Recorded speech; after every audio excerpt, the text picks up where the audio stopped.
मनुष्य के कर्म उसके पास अवश्य आते हैं और यही ब्रह्मांड के नियम है। ये कहानी मनुष्य के कर्म के बारे में है। एक 26 साल का समुद्री डाकू लड़का था। उसकी नई नई शादी हुई थी। शादी के कुछ ही समय बाद उनके पिता की मृत्यु हो जाती है। अब जब उसका पिता नहीं रहा और उसकी माँ नज़र में रह गई तो उस लड़के को उसकी माँ का सजा दिखाई दे रहा है। वो लड़का अपनी माता को एक वृद्धाश्रम में भेजता है। वो लड़का बीच बीच में कई बार वृद्धाश्रम में जाता है और अपनी माता की खबर लेता है।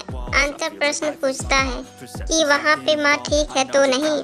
कुछ समय बाद वृद्धाश्रम में उसकी माता की कॉल आती है, बहुत देर हो गई है तो उसे देखने के लिए आओ। वो लड़का अपनी माता की तस्वीर देखने के लिए वृद्धाश्रम जाता है।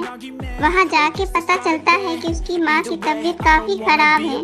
डॉक्टर ने भी उन्हें बोल दिया था कि अब उनकी माता ज्यादा दिन नहीं जी पाएगी। अब जब उसे पता चलता है कि मेरी माँ अब ज्यादा दिन नहीं जी पाएगी, तब उसकी माँ से पता चलता है कि उसकी माँ ने मुझे बताया कि उनकी आखिरी इच्छा क्या है। उसकी माँ कहती है कि बेटा, मेरी आखिरी इच्छा है कि तुम इस वृद्धाश्रम में, एक पंखा है, 2 जगहों पर बहुत ज्यादा गर्मी लगती है। इसके बेटे की माँ को देखकर ऐसा लगता है कि उसकी माँ तो अब इतने दिन यहाँ नहीं रहेगी, तो फिर तुमने यहाँ पंखा क्यों लगाया है।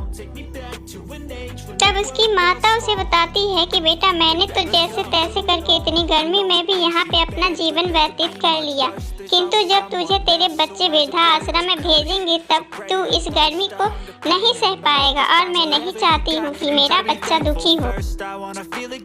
हमने जैसा व्यवहार दूसरों के साथ किया होता है वैसा ही व्यवहार दूसरे हमारे साथ करते हैं। जैसा व्यवहार आप अपने माता पिता के साथ करते हो वैसे ही व्यवहार अपने बच्चे आपके साथ करेंगे। हमारे किए हुए कर्म हमारे पास लौट के जरूर आते हैं और यही इस ब्रह्मांड का नियम है। आखिर मनुष्य को उसके कर्म ही काम आते हैं। जिससे अच्छा कर्म किया होता है उसने के साथ अच्छा होता है और बुरे कर्म करने वाले लोगों के साथ बुरा होता है। इसीलिए हमें हमेशा अच्छे कर्म ही करने चाहिए ताकि हमारे साथ अच्छा हो। आखिर हमारे साथ हमारे कर्म की दौलत ही आने वाली है।